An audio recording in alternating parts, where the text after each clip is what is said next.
fredag! Ja. Ja. Och idag ska vi träffa Clotilde och Nicolas från Didier Ducos. Vi har ju faktiskt deras jättegoda Absolut Boisé som vi ska prova idag. Alors, bienvenue, Nicolas et Clotilde. Merci, bonjour Ilpa. Bonjour à tous les deux. Bonjour à tous les deux. Bonjour. La maison Didier Ducos, racontez un peu votre histoire et tout cela. Donc le champagne Didier Ducos, il est né donc avec mon grand-père qui était Adrien Didier et ma grand-mère qui s'appelait Yvonne Ducos. Ils ont associé leurs deux noms pour créer le champagne Didier Ducos après la guerre. Jag frågade dem om de kunde berätta lite om huset, lite historia. Och då så säger han att det var hans farfar och farmor, Adrien och vad hette hon? Ja, det minns inte jag. Som, de hette då Didier, han hette Didier efternamn och hon hette Ducos i efternamn och slog de ihop sina namn och bildade huset. Ja. Efter kriget, säger han. Après la deuxième guerre mondiale. Tout à fait. Tout à fait. Efter andra världskriget. Ja. Oui. Allez. Donc l'exploitation se situe à Saint-Martin-d'Ablois, dans les côtes au sud d'Épernay, dans la Marne. Och de befinner sig då i Saint-Martin-d'Ablois som är de södra kullarna i Marndalen. Han pratar om Épernay. Han pratar söder om Épernay. Donc sur le terroir de Saint-Martin-d'Ablois, on a la chance de pouvoir cultiver les trois cépages champenois. Donc le meunier, le chardonnay et le pinot noir. Et nous avons sur l'exploitation une majorité de pinot meunier. De kan alltså odla alla tre druvsorterna på sin mark. Både meunier, pinot noir och chardonnay. Men de odlar en majoritet av meunier. Hur är fördelningen med meunier och chardonnay och pinot noir då? Alors les pourcentages entre les différents cépages. On a 65% de meunier, 25 de chardonnay et 10 de pinot noir. De har alltså 65% meunier och 25% chardonnay och resten är pinot noir. Så det blir ju bara, hur mycket pinot noir blir det? 10? Ja, det blir ganska lite. Alors très peu de pinot noir. Oui, très peu. Et on est plus vraiment quand même un terroir de meunier que de pinot noir.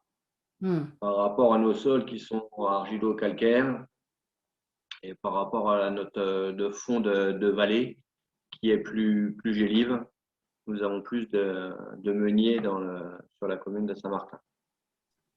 De har mer meunier i Saint-Martin-d'Ablois därför att marken lämpar sig för det. Det är lerjord blandat med kalk. Och sen så ligger de ju ner i dalen där det kan bli frost. Och därför så klarar sig meunieren bättre där. Så det är meuniermark helt enkelt. Vi pratade ju om huset och jag är lite nyfiken. När tog de över och driver huset idag då? Depuis quand est-ce que vous, comment on dit, est-ce que vous travaillez vous deux dans la maison? Donc pour ma part, moi je suis revenu en 2000 après avoir fait des études.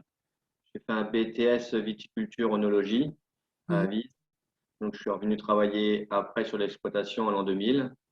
Et avec Clotilde, on est depuis 2006 sur l'exploitation ensemble.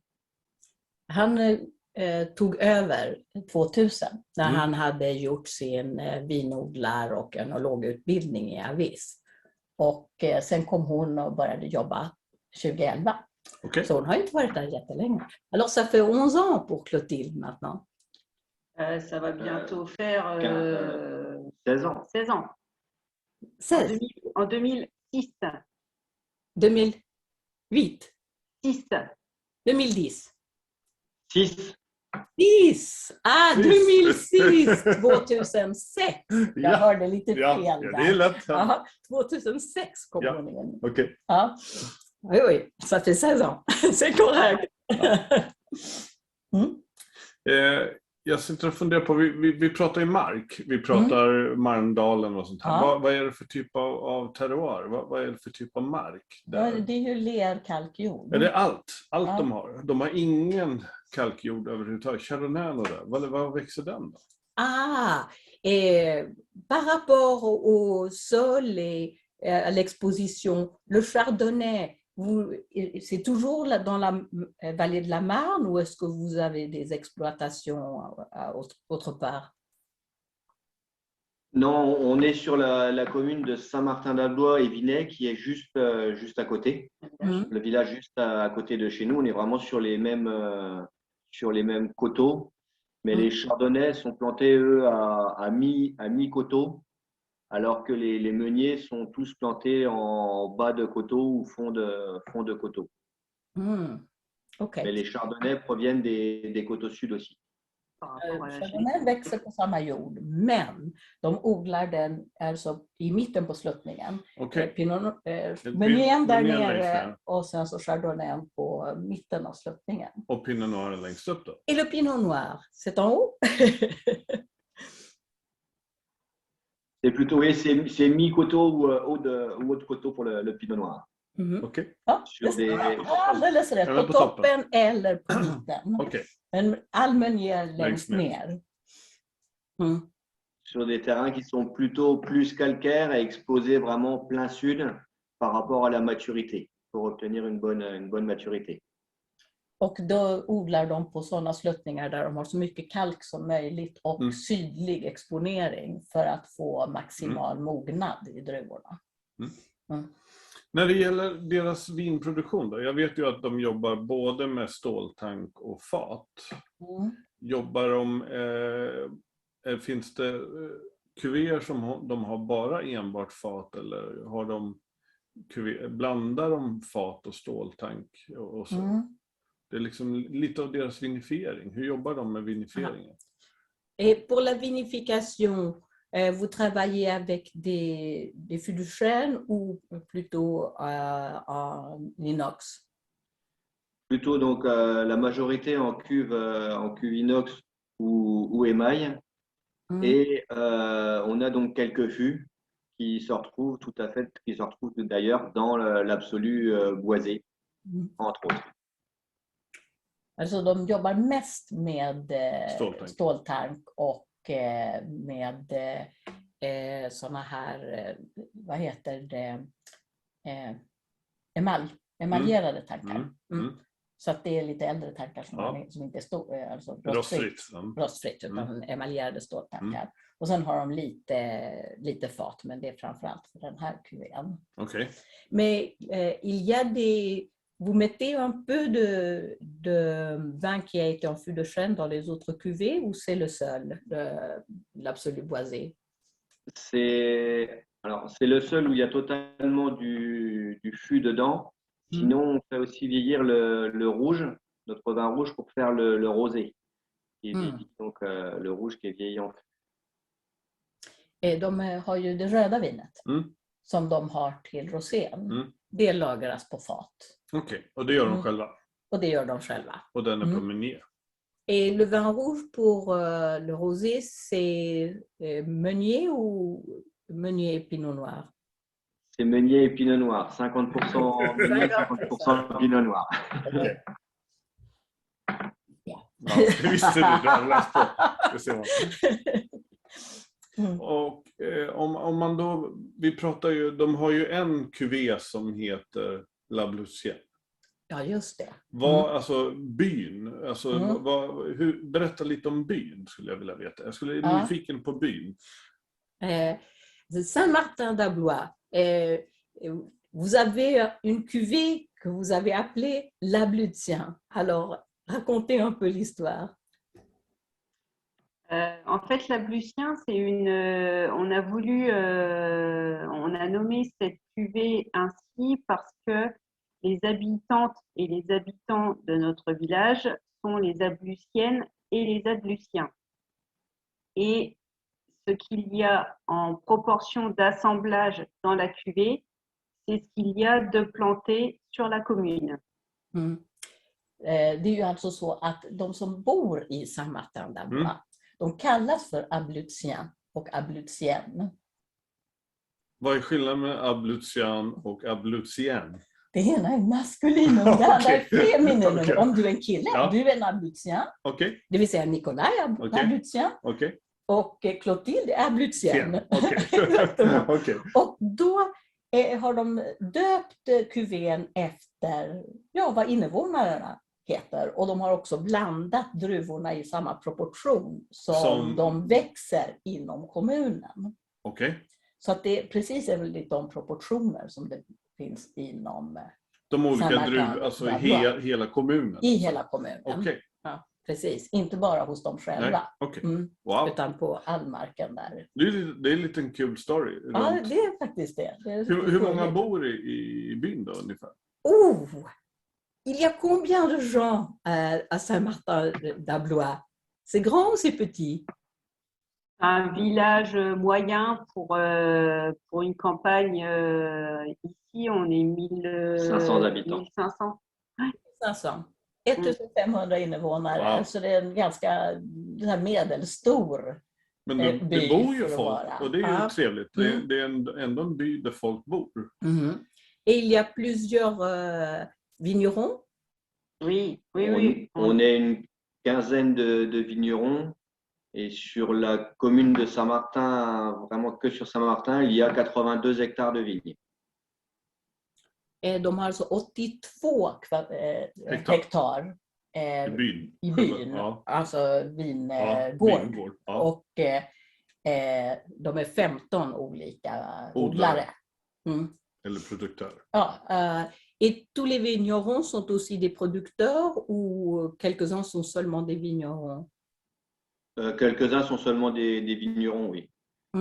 On a aussi une coopérative au village. Okay. De har ett kooperativ också, ja. Precis. Och några är bara kooperativ. Några är bara kooperativ, några är bara odlare.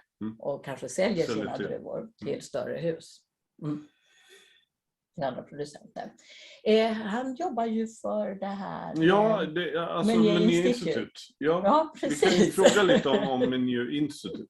Nous aimerions savoir un peu plus sur le Meunier Institute, l'Institut Meunier. Oui. Donc c'est une association qui regroupe différents viticulteurs de la Champagne. Parce que le meunier n'est pas planté seulement sur Saint-Martin-d'Arbois, évidemment.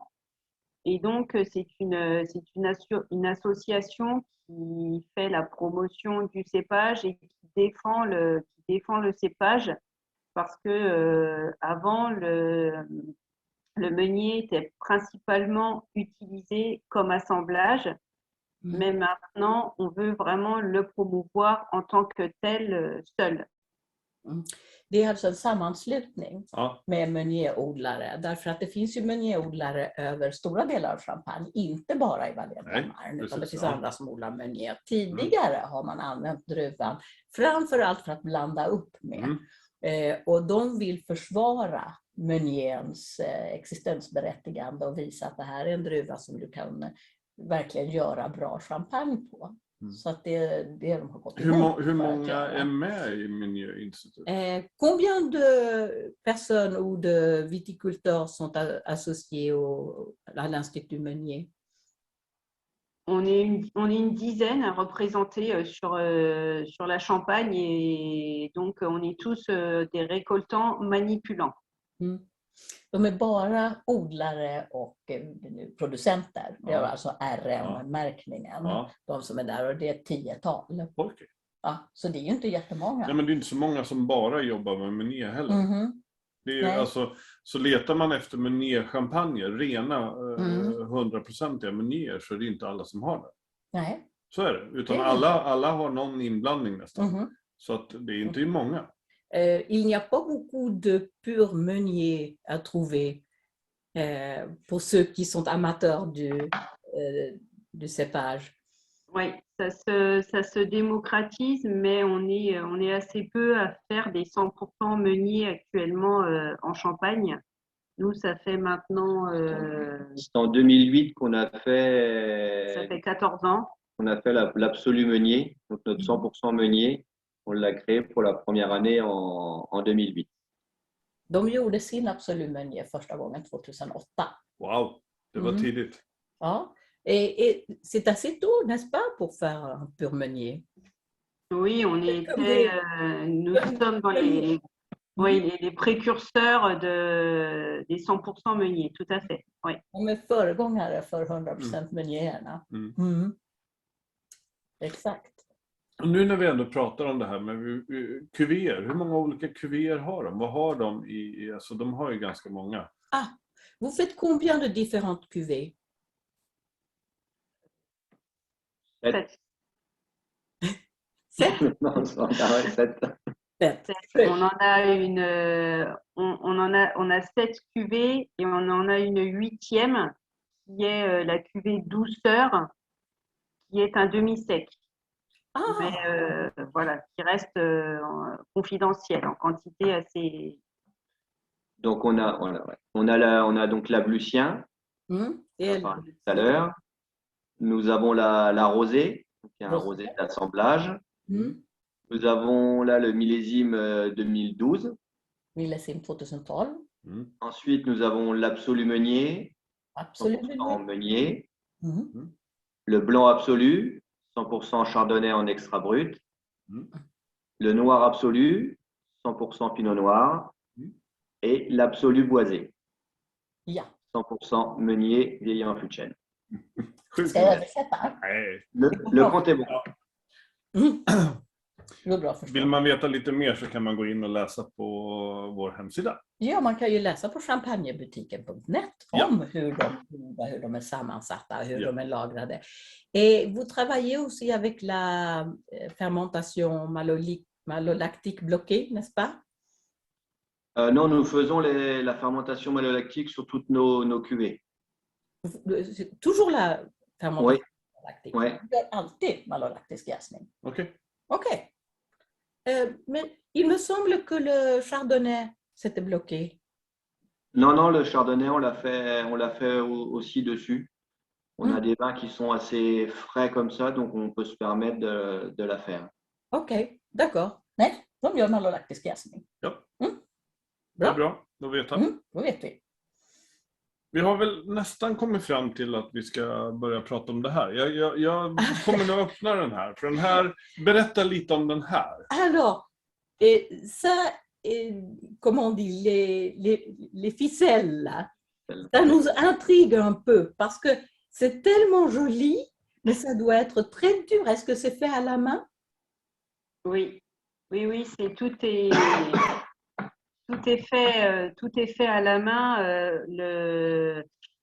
Enrouler le goulot et repasser les ficelles sur le bouchon. Il n'y a pas de machine, tout est fait à la main. Mais ça doit prendre beaucoup de temps, c'est 450 bouteilles. 450 flaskor, de sitter och gör det här för hand. Det är helt otroligt. Donc c'est quelqu'un qui a l'habitude de le faire, c'est pas nous qui le faisons. Ça, c'est un professionnel qui vient le faire. Il a juste un petit tabouret, une petite machine qui permet de tendre la ficelle et il fait ça à la main et c'est très beau à voir. Vous devrez faire un petit film pour qu'on puisse voir quand il travaille. Si c'est OK pour lui. Je vous en ferai une vidéo du montage. Hon ska skicka en video. Jag sa, ni borde ju filma när han sitter och jobbar. De hyr alltså in en person som sitter och gör det här. Och han sitter på en liten pall och så har han en liten maskin som spänner snöret. Så att han är proffs på det här. Wow, imponerande. C'est pas très... Il ne fait pas beaucoup de bouteilles par an, j'espère. Non. Et donc là, c'est le ficelage comme on faisait le champagne dans les premières années du champagne, comme à son origine. Avant les capsules et les muselets. Det var så här man förslöt flaskorna innan det fanns kapsyler och den här grimman som höll dem på plats. Jag vet fortfarande inte om du översatte hur många flaskor, men det var 450 flaskor. 450 flaskor. Översatte du det? Ja, det vet jag inte. Men nu har vi gjort det. Nu har vi sagt det. Nu öppnar jag den. Och så får du fråga dem lite om vinifiering och den biten om det hela. Ja. Et dans la bouteille, qu'est-ce que nous avons? Nous avons du pur meunier qui a été en fût de chêne. Racontez un peu. Voilà, donc là, on est sur une cuvée 100% meunier. Donc, on est sur la vendange uniquement 2016. Det är 2016 års skörd. Ren meunier. 100%. On est dosé à 5 grammes. 5 grammes i dosage. Voilà. Donc là, on est sur des meuniers qui sont sur les lambeaux, donc qui sont le coteau qui est en face de notre exploitation. Uniquement ces meuniers-là qu'on a sélectionnés pour mettre en fût. Det är de vingårdarna som ligger precis mitt emot deras hus. Så de kan alltså se vingården från huset. Och de har valt dem speciellt och lagt på fat. Är det 100% fat? Et c'est 100% en fût. Tout à fait, oui. On va vous accompagner. Ah, bravo! Ça, c'est beau. För er som inte ser och inte kanske har den framför sig, den är alltså otroligt härligt guldgul. C'est alltså rödguld. La couleur, pour commencer, quand on le voit, c'est une couleur très chaude, un jaune chaud et très agréable. Voilà, ça fait une robe or, un tout petit peu cuivrée et vraiment couleur reflet or en fait, presque. Vraiment. Du fick svara att det var 100% fat. Ja. Et c'est des fûts qui ont déjà été utilisés ou c'est des nouveaux fûts? Non, c'est des fûts qui avaient déjà 3 vins. Qui avaient déjà 3 années de vieillissement de vin. Et vous achetez des fûts d'un autre producteur de vin? Oui. Oui, il faut pas, toi. Voilà, je trouve que des fûts neufs pour ce qu'on voulait faire auraient trop marqué le champagne. Je voulais que le fût donne des petites notes chaleureuses au vin, mais ne masque pas tous les caractéristiques du meunier en fait. Det är använda fat. De har använts i 3 år och de är inköpta från andra vinproducenter. Och han vill ju att det ska vara använda fat för att man inte ska få så mycket fattoner utan att det inte ska maskera själva druvans karaktär. Att det är väldigt viktigt att få fram den. Sen kommer min nästa fråga. Det är ju att sen när den lägger på fat så har den legat med kork och agraff. Eller har den legat med kapsyl? Aha! I källa. Okej. Après la mise en bouteille, est-ce que c'est avec une capsule ou bouchon agrafe? Non, c'est une capsule. Une capsule, des capsules. Ouais. On n'a pas pris le choix de mettre donc des bacs carrés et de mettre des bouchons agrafes quand on a commencé à faire cette cuvée. Parce que nous regardons la forme de la bouteille. Et ça, ce ne sont pas des bagues carrées pour pouvoir mettre les agrafes. Men om det ska vara agraff så måste det vara ännu kraftigare. Ja, den måste vara fyrkantig. Ja, fyrkantig. Ja, den är liksom kantig då. Ja. Här är den lite avrundad. Ja. Exakt. Bra. Men det känns också när man smakar på den, för den är väldigt frisk. Den är inte så här oxiderad som den blir om man har kork och agraff. Utan den är ju väldigt fräsch den är ju, man känner fatet, man känner on sent naturellement le meunier et le fût, mais c'est pas oxydé, c'est très, comment on dit, très pur. Subtil. C'est subtil. Comme, subtil. Ouais. Subtil is the name. Exactement, c'est subtil. On est sur un nez qui est assez élégant, assez gourmand, avec des notes un peu de fruits, de fruits secs. Brioché à la fin, légèrement. Il y a aussi un peu je pense qu'il y a un peu d'épices, mais je ne sais pas exactement lesquelles. Jag känner lite kryddtonen, jag vet inte riktigt vilka. Des petites épices douces, je suis d'accord avec vous, Aïva. Ouais, c'est assez doux, mais un petit peu épicé. Tout à fait. Un tout petit peu, mais c'est assez léger, c'est très agréable. Légèrement poivré, sans que ça emporte sur les arômes du vin. Men de har inte valt att sätta millesim på det. Är det för att de vill kunna variera lagringstid eller att de ibland vill blanda? Mais ce n'est pas un millésime. Comment ça se fait? Quand on l'a créé, on n'a pas jugé obligatoire de le revendiquer en fait en millésime. On ne pensait pas jouer sur le fait que ça soit un millésime pour le mettre en avant, mais plutôt expliquer que c'est un 100% meunier vieilli en fût.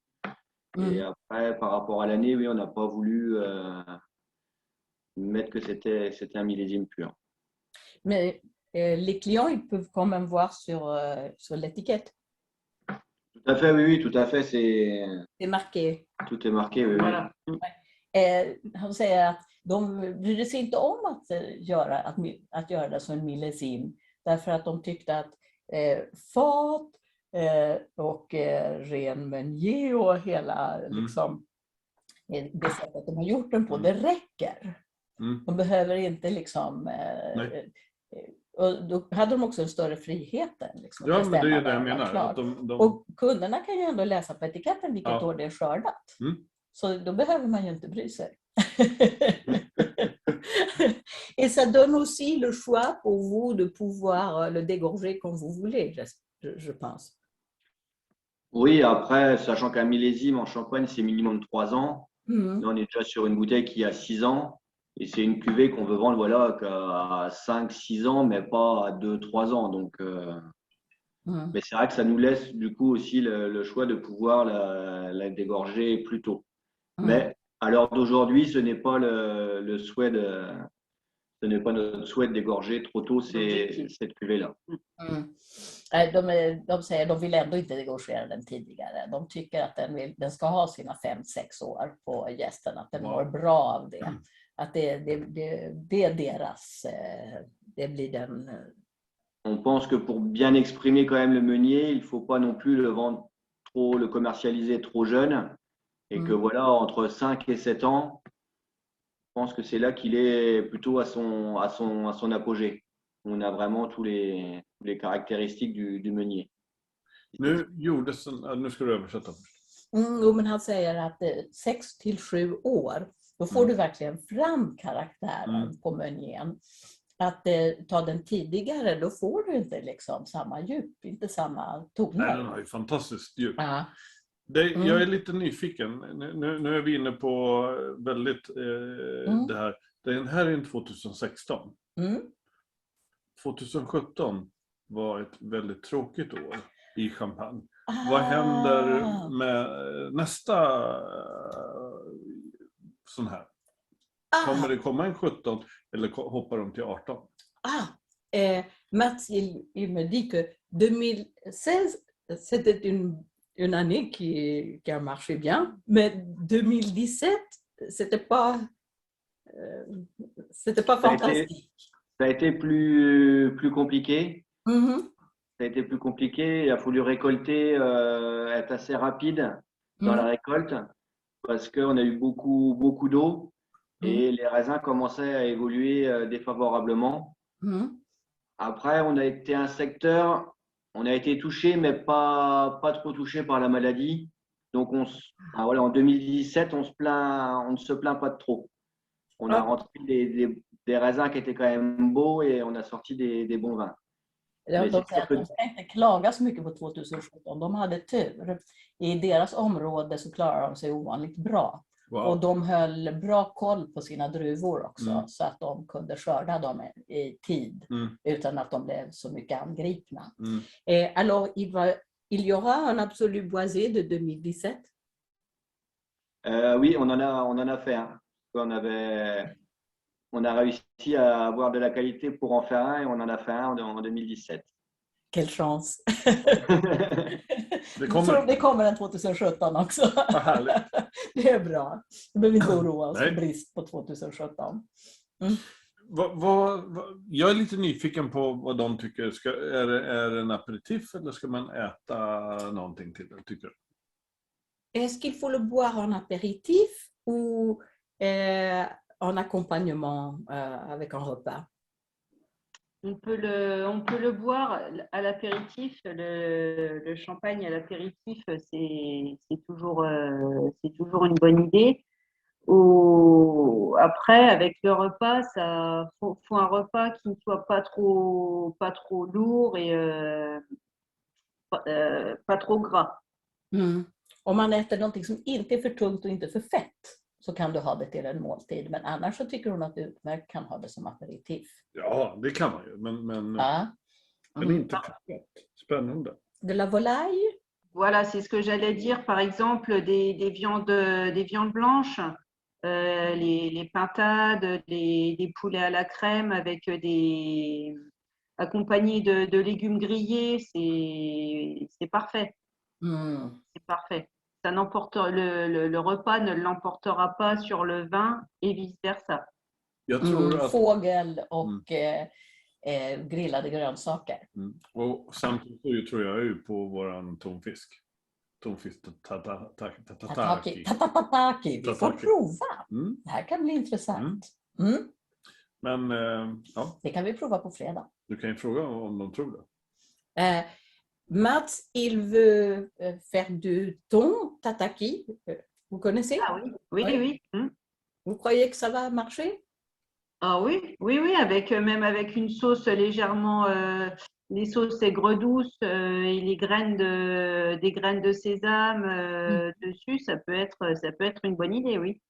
On tror att en liten sån här asiatisk sås och sesamfrön, att det kan bli en jättebra. Jag tror också, för den har lite av, alltså det som är roligt, det är ju att de har, vad heter det nu, vad dricker de där? Sake.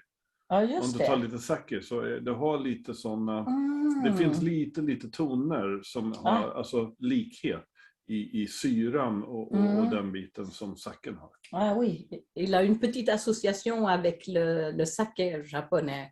D'accord, ah oui. Je crois que c'est le thon qui est umami. Comment on dit en français? Umami? Non, imbibé. Comment? Imbibé. Mariné. Mariné. Okay. Marinera. Ja, precis, det säger vi. Mais la puissance du thon sera adoucie avec la marinade et le vin. C'est une belle association. Oui. Namnet Absolut Boisé. Är det namnet på Nej, men absolut, det är absolut. Ja, det vet jag. Och boisé, det är trä. Alltså att det är att det har legat på fat. Okej. Så det är 100% fat? Det är precis. Okej.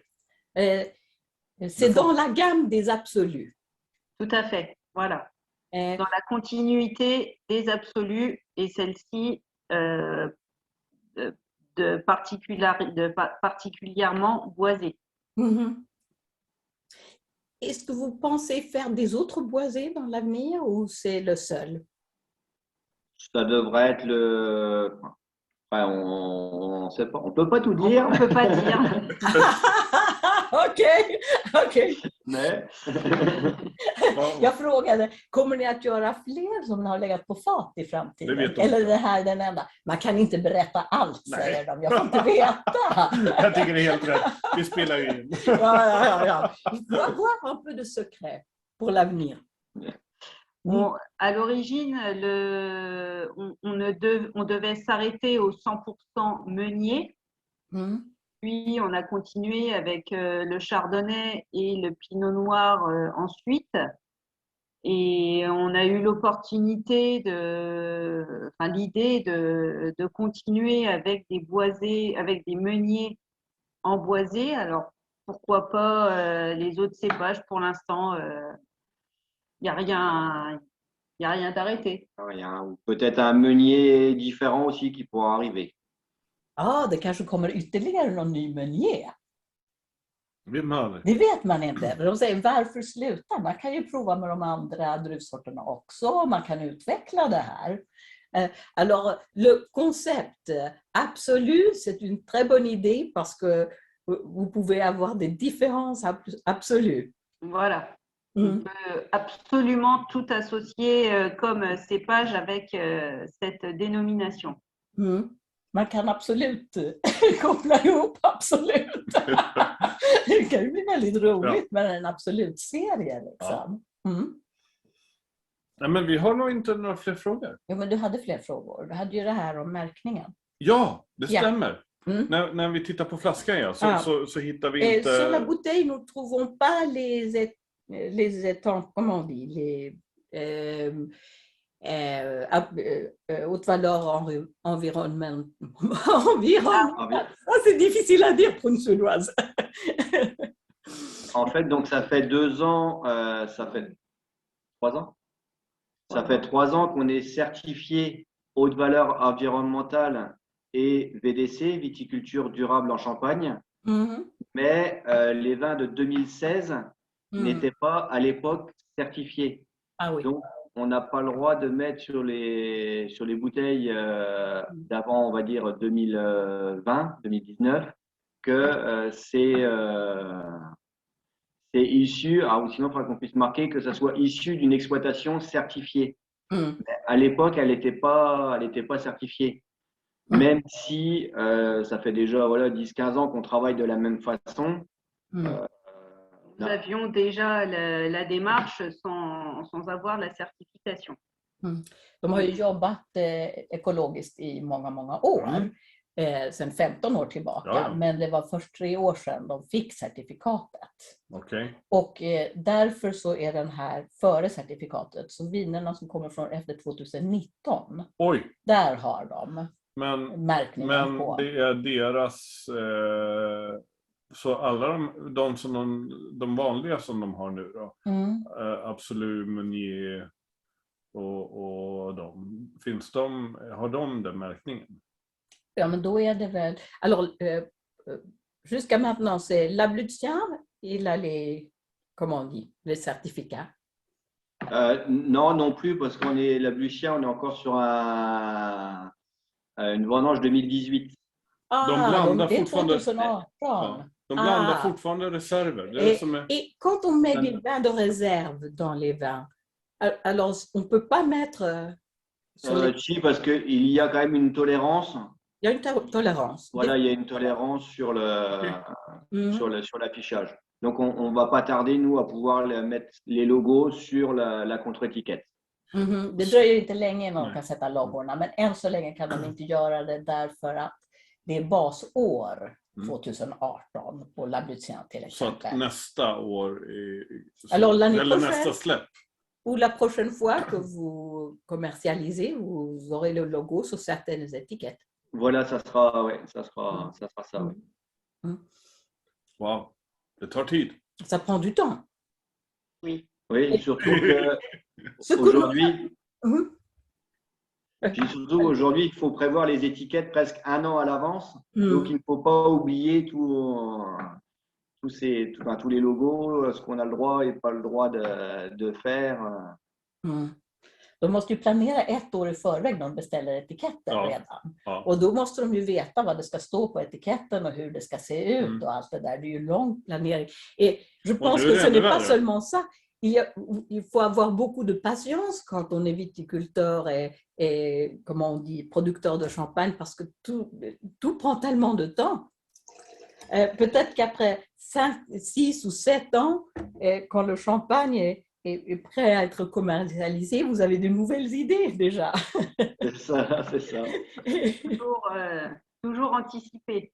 Toujours anticiper. Ja, just det, jag skulle översätta. De måste hela tiden tänka framåt. Och det de släpper idag, det är ju liksom 5-6 år gammalt många gånger. Så att det är ju liksom, då kanske man redan har nya idéer om vad man vill göra. Det är farligt. Hade det varit du så hade det varit helt kaos. Det är svårt det där. Men est-ce que vous êtes très impatient quand vous commencez, quand vous avez une nouvelle idée ou vous voulez faire quelque chose de neuf, vous êtes là. On voudrait bien pouvoir la boire aussitôt, l'avoir mis en bouteille, mais on sait qu'il faut attendre. Et le plus dur, c'est savoir à partir de quel moment il faut commencer à la commercialiser, si on fait le bon choix ou pas, alors d'attendre ou de la commercialiser trop tôt ou trop tard. C'est toujours un petit peu ce qui est délicat quand on sort une nouvelle cuvée. Le bon moment pour la sortir. De kan ju aldrig veta heller vilket som är det exakta rätta ögonblicket att släppa en ny kuvé. Nej, det vet vi av erfarenhet. Ja, och det är också svårt att veta läget i världen. Det är svårt med sådana saker. Et aussi, ce qui se passe dans le monde, s'il y a une guerre, s'il y a une situation économique qui est compliquée. Ces dernières années, est-ce que ça a été dur pour vous? On s'est remué les méninges par rapport au Covid, par rapport aux frais de transport pour le gasoil. Bon, malheureusement, la crise en Ukraine provoque beaucoup de pénuries sur certains matériaux et sur certaines matières premières. Oui, c'est toujours des soucis, oui. Jag frågade hur mycket de påverkas av världsläget. Och det gör de ju. Alltså både transportkostnader, materialkostnader. Det är verkligen tufft och de påverkas mycket av det. Mais pendant, par exemple, le Covid, nos clients sont restés fidèles à nous. On a fait des points de livraison parce qu'ils ne pouvaient pas se déplacer. C'est nous qui nous sommes déplacés un petit peu plus. Et comme ça, ils ont pu avoir du champagne quand même pour eux, passer cette étape un peu compliquée. Et donc, ça s'est pas trop mal passé pour nous quand même. Han säger att det gick ändå ganska bra under covid-perioden därför att de hade trogna kunder som beställde. Och ibland var det lite svårt att leverera, men de fick ju själva liksom åka och leverera på olika håll. När kunderna inte kunde komma till dem. Nej, för de fick ju inte åka ut. Nej, de fick inte åka ut. Men de fick åka ut. För att de fick åka ut. Parce que vos clients, ils n'avaient pas le droit de sortir de chez eux. Quand ils étaient en confinement. Et nous, on avait le droit, donc on a pu faire des points de rencontre. Ah, quelle chance! Voilà. Quelle chance pour les clients! Vilken tur för deras kunder ändå att de kunde få... De kunde ju inte åka ut, men själva kunde de leverera. Och så träffades de på olika ställen. Det är bra. Ja, härligt. Nu har vi inga fler frågor. Har vi inga fler frågor? Nej, det var sista frågan. Alors, merci de nous joindre. Merci à vous. Merci à vous, Max. Ylva. Et santé et bonne chance pour le reste de l'année. Oui, ben nous attendons la prochaine grosse étape maintenant, ce sont les vendanges pour fin août, début septembre. Ça s'annonce assez prometteuse. Avec on a beaucoup d'avance par rapport aux autres années. Mais si ça va jusqu'au bout ça sera une très très belle vendange. Ce sera une très très belle vendange, tout à fait. Det kommer bli en jättefin skörd. De kommer skörda i slutet på augusti, början på september, så det blir väldigt tidig skörd. Och allting ser ut att bli riktigt bra i år. Så att nu sitter de där och håller tummarna och är så här.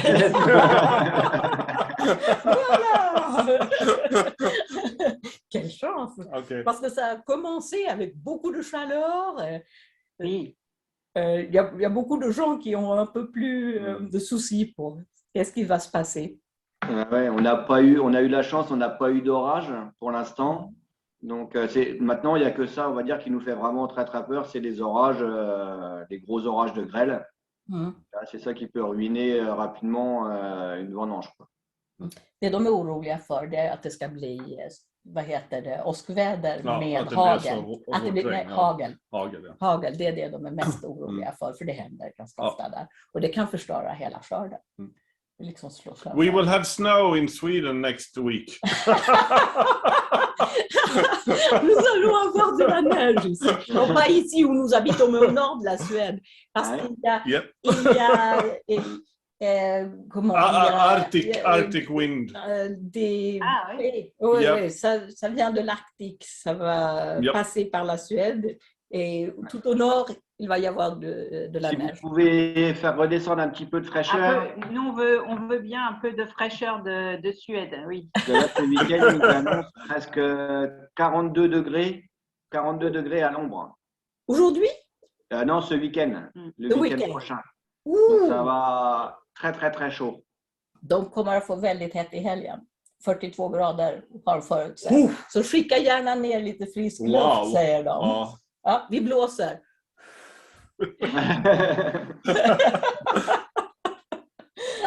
Have a fantastic holiday.